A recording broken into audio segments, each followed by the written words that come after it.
Assalamualaikum warahmatullahi wabarakatuh. Nama saya Kuswara Estaryono. Saya lahir di Cirebon, bersekolah dari mulai SD, SMP, dan SMA di Cirebon. SMP 3 Cirebon, SMA 1 Cirebon, kemudian kami kuliah di Fakultas Hukum Universitas Parahyangan, kemudian juga meneruskan di program Magister di Fakultas Hukum Universitas Padjadjaran. Kegiatan kami adalah sebagai seorang lawyer. Kami mulai praktek, alhamdulillah dari kurun waktu kurang lebih tahun 88-89. Tanpa terasa perjalanan kami menggeluti profesi sebagai seorang advokat dan konsultan hukum sudah hampir 35-36 tahun. Kegiatan lain memang selain kami sebagai seorang lawyer, kami juga ada dalam bagian manajemen PT Persib Bandung Bermartabat sebagai salah satu komisaris. Hampir kurang lebih 14 tahun lah dari mulai awal berdirinya PT PBB, sebuah yang membawahi sebuah klub Persib Bandung yang markasnya adalah di Bandung. Kantor kami di Jalan Sulanjana nomor 17, kantor Persib. Selain itu, saya juga adalah sebagai seorang arbiter yang memang terdaftar di BANI. Dan tentunya karena kami menggeluti sebagai seorang lawyer, kami juga aktif di organisasi advokat. Saat ini adalah sebagai Ketua Dewan Kehormatan DPP Asosiasi Advokat Indonesia Officium Nobile. Ada hal yang menarik yang barangkali perlu saya sampaikan, bahwa ini tentunya anugerah yang kami dapat dari 5 pilar media ini, tentunya berkat sinergi kerjasama dari tim lawyer yang ada di kantor kami. Ada kurang lebih 7 orang lawyer yang membantu kami dalam keseharian. Dan kantor kami memang tidak hanya sebatas menangani perkara, tapi juga sebagai konsultan hukum. Klien dari perorangan, korporasi, atau perusahaan, pemerintah, BUMD, BUMN. Dan di luar itu kami juga memang menjadi pemateri dalam berbagai kegiatan seminar, termasuk sebagai dosen tamu di berbagai perguruan tinggi. Satu hal bahwa menghadapi era globalisasi saat ini, industrialisasi, era digitalisasi, tentunya sangat banyak beragam berbagai persoalan hukum yang memang mengemuka.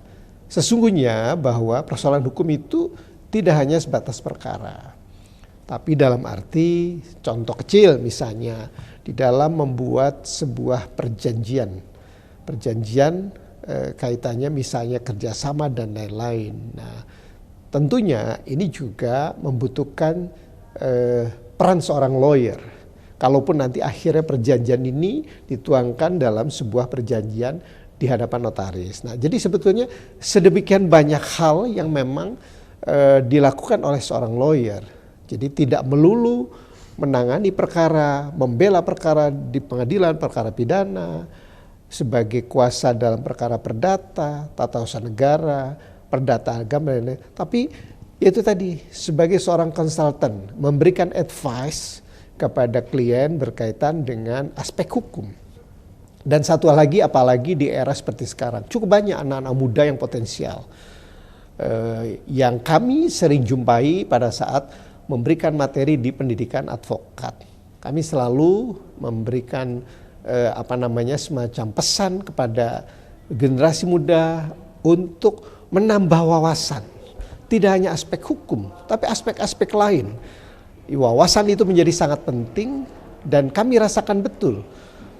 Pada saat dulu saya aktif di SMP, kemudian juga di SMA sebagai ketua OSIS, kemudian juga di Senat di perguruan tinggi dan lain-lain, ternyata ini memberikan warna wawasan yang baru terasa sekian puluh tahun pada saat kami menjalani sebagai seorang lawyer. Nah, oleh karena itu memang walaupun kita berkecimpung dari aspek dalam bidang hukum, tapi tentunya kita pun harus menambah wawasan. Dan tentunya termasuk juga kaitannya dengan politik. Kita juga harus tahu wawasan itu. Sehingga pada saat misalnya seorang lawyer diminta oleh kliennya untuk menangani perkara, misalnya sengketa di Mahkamah Konstitusi atau apapun sengketa berkaitan dengan dinamika yang berkembang, seorang lawyer paling tidak sudah siap untuk membantu permasalahan tersebut. Jadi pendek kata, kita tidak boleh berpuas diri dengan apa yang sudah kita raih di perguruan tinggi, tapi kita harus terus-menerus menambah wawasan. Apalagi di dunia olahraga. Kami memang berkecimpung di sebuah klub Persib Bandung, itu juga cukup banyak aspek hukum, menyangkut perjanjian, menyangkut perizinan, menyangkut merchandise, haki dan lain-lain itu juga menjadi satu hal wawasan. Nah, jadi barangkali ke depan sinergi dari berbagai ragam profesi, apakah itu notaris dengan akuntan publik, konsultan jasa penilai publik maupun hal lain, itu menjadi sangat penting. Jadi kata kuncinya selalu kita harus mengasah, menambah wawasan agar pada saat kita berkecimpung di profesi kita, kita tidak ketinggalan ilmu, kita tidak ketinggalan kereta seperti itu. Apalagi di era teknologi sekarang sedemikian cepat. Jadi sehingga kalau dulu pada saat kami zaman kuliah, kita hanya mengandalkan wawasan itu dari buku. Kalau sekarang kan sudah era medsos dan lain-lain gitu. Tapi yang paling penting, kita tidak boleh terpancing untuk melakukan hal lain agar tidak menimbulkan permasalahan hukum. Berbagai harapan kami tentunya nanti, apalagi sekarang menjelang pemilihan presiden, kita berharap betul berkaitan dengan aspek hukum betul-betul menjadi bahan perhatian, dan kita berharap negara ini negara yang aman, makmur, dan tentunya betul-betul membahagiakan rakyat Indonesia. Baik, jadi saya kira pesan untuk generasi muda tidak hanya untuk kelak kalau berprofesi sebagai seorang lawyer itu tadi. Jadi kita tidak bisa hanya mengandalkan ilmu yang didapat dari perguruan tinggi, tapi juga perbanyak wawasan, juga luaskan pergaulan. Nah, kemudian juga tentunya kita harus senantiasa berpikir positif. Nah, karena terus terang proses untuk menjadi seorang yang sukses itu tidak semudah membalik tangan, perlu proses yang sangat panjang, perlu waktu dan lain-lain. Tapi yang penting sepanjang kita ada kerja keras, kemudian juga dorongan dan tentunya doa. Doa dari tentunya saya pribadi, dari almarhum ibu saya, ayah saya, tentunya juga dari keluarga terdekat, istri dan anak-anak, maupun juga dengan sahabat-sahabat, dan termasuk support dari para lawyer maupun staff di kantor kami, itu menjadi sesuatu yang luar biasa, karena kita juga tidak mungkin berjalan sendirian tanpa ada supporting dari yang lain. Nah, jadi saya kira bekerja keras, berpikir positif, menambah wawasan, dan kita mencintai, itu yang paling penting, kata kunci, mencintai pekerjaan yang digeluti, insya Allah pelan tapi pasti sepanjang memungkinkan, insya Allah semua itu bisa terwujud dengan baik. Hanya memang perlu waktu dan perlu proses.